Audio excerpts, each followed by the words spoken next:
Hello. We're gonna look over a few slides. Um, the name of the clinic is called Life Coaching, Counseling Done Right, established in 2023. The mission statement is it's a family owned, operated with care clinic that supports everyone during what they're going through. The team. The team is a small group of locally and nationally trained counselors who were selected because of their specialized skills. Excuse me. We have four different people. We have Kelly Stein. Kelly Stein has her PhD and works with several different teenagers to help reduce anxiety.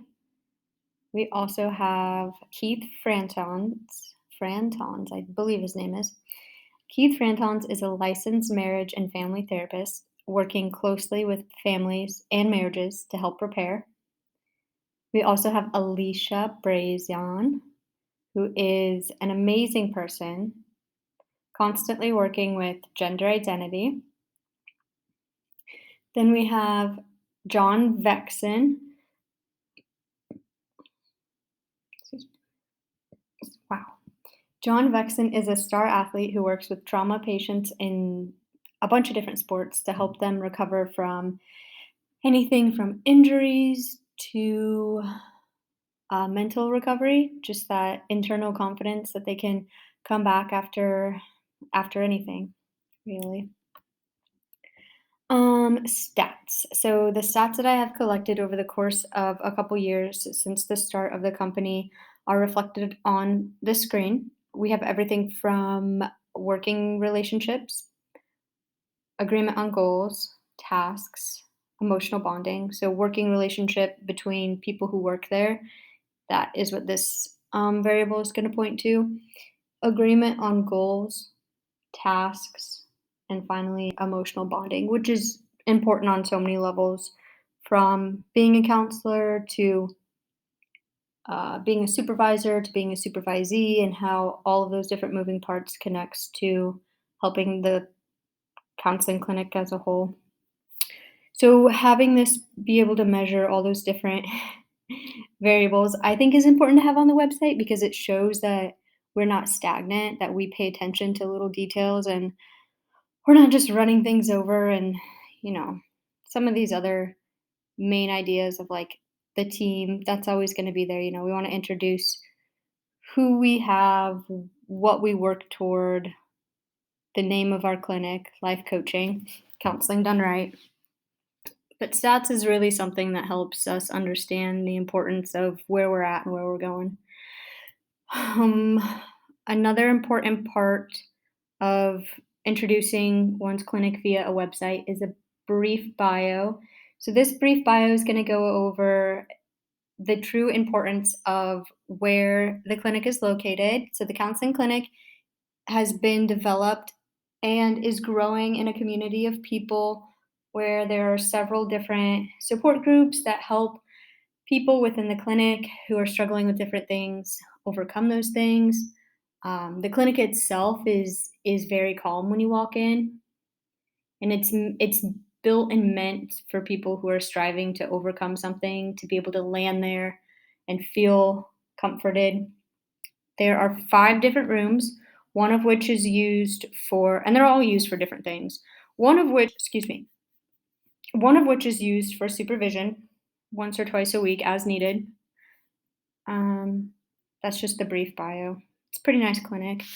Some milestones that helped us get there are the undergraduate degree, right?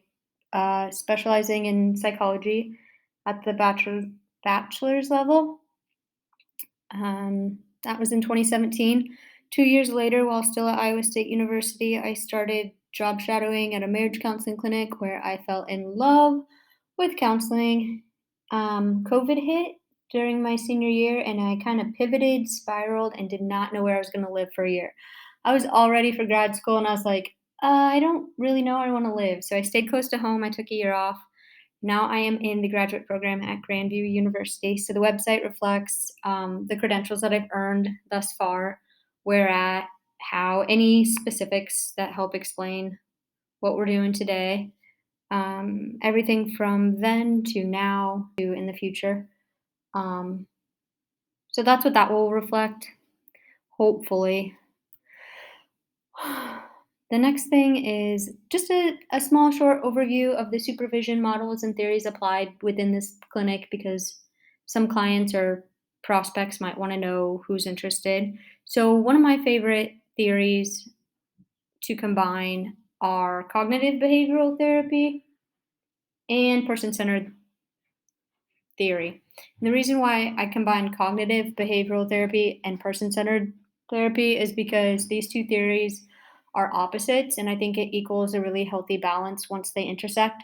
Thinking of how the cognition behind how people think can affect how they behave, and that helps us understand the person.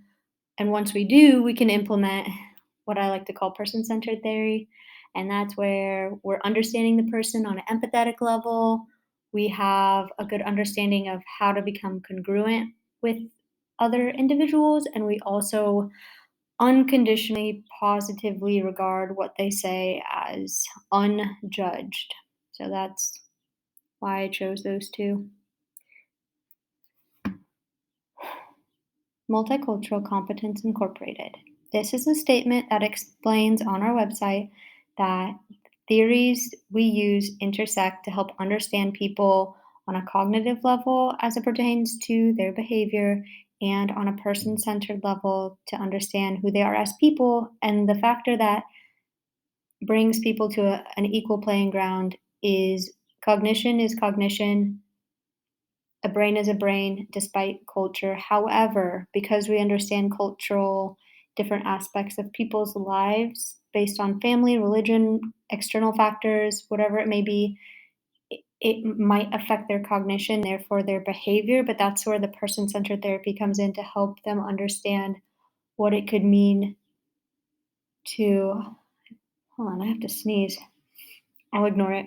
Um, the person centered therapy is there to help the individual despite what different experiences in their life may have shaped their brain differently. So that means like different neurons might fire if they, the good old phrase, neurons that wire together fire, neurons that fire together wire together. So that just means at a fundamental level, when you see the color blue, there are lightning fast bolts of light, um, as, not literally, but um, animated speaking here, the lightning will fly through your brain and it helps you to receive the input blue. So if I'm told that's blue, I see blue, my brain receives blue, it's blue. But if our brains have been wired incorrectly, I think person centered therapy can help change that by really listening to the person's heart and helping understand at a deeper level what change can be made. Okay, managing rules. This is a big one because it's based on different American Counseling Association codes, the Code of Ethics, that helps us understand what not to do and what to do. So, when it comes to engaging in self care, you want to take good care of yourself for your clients to promote professional responsibility. You want to stay up to date with others in the field who are still studying certain research to determine what it points to and what we can learn from it, good or bad. And we also want to keep in mind a new topic of, well, new for those who are being supervised, but maintaining confidentiality is key to the counseling field. So we want to pay attention to how to get ahead of that issue. So when a new client comes in, we want to understand in equal direction that what is said in counseling can remain in counseling, more so for the clients.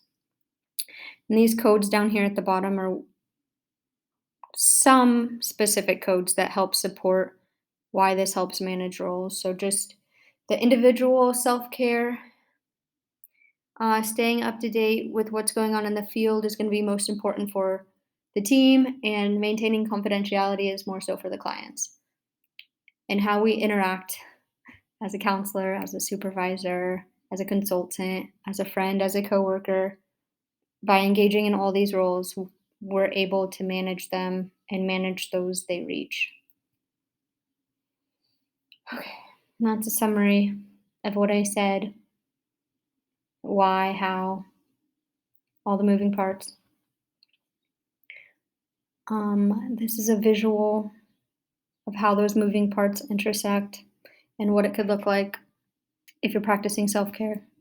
Which the reason why you want to practice self care is see, you release so much energy trying to pose in yoga on a rock without falling into the water that by the time you get back to work, you're probably pretty comfortable in your chair or wherever you're conducting counseling that you're glad you're not about to fall in the lake, which I did not fall in the lake.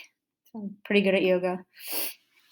Anyway, let's talk about promoting best practices. Okay, someone walks into the counseling room or the lobby, or they walk down the hallway, they go to the bathroom. What is my point here? They've just entered the building and there's something, maybe something that they think could use improvement. Well, there is a place for them to grab a sticky note. You can place it on the wall under whichever category they feel might need improvement, whether it's customer service, being greeted properly. Maybe it's like upkeep of one of the rooms. Maybe they wish that there were more kid toys to engage with. There's probably an array of different things that people might notice and want to put either a thumbs up sticky note, thumbs down, or somewhere in the middle. Um, Another practice that helps promote the clinic for the overall betterment of the waiting room or the counselor's effectiveness as a counselor or as a supervisor, as a consultant, or as a career coach, or all the different areas that we now are well versed in. What people can do, no matter who they are, whether they're clients or people who are waiting on the client, a friend, a family member of a client, anyone who notices anything or has any feedback, whether it's comments that are positive, they can grab a they're oh, what do they look like? They're like wooden popsicle sticks, unused, where you can write your name on it, your email, your phone number, whichever method is easiest for that person to get in touch with.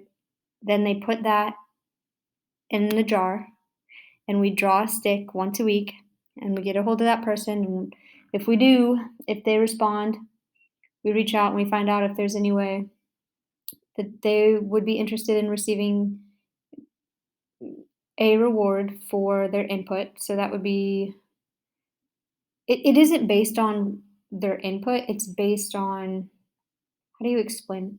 So say they're like, "Hey, I really noticed the clinic is really clean this week." Okay, great. What reward are you looking for? We can't guarantee that we can grant them every wish because, we can't like buy people boats, but to my knowledge, unless like one of my teammates has like a boat company in his family and they're super cheap for them to okay, that's like totally X factor. Never know when that variable is gonna just be an outlier. However, that's why we keep it open for every client or person related or connected to a client in some way to be able to reach out and say, "Hey, I have this feedback that I would like to give you. What is the reward that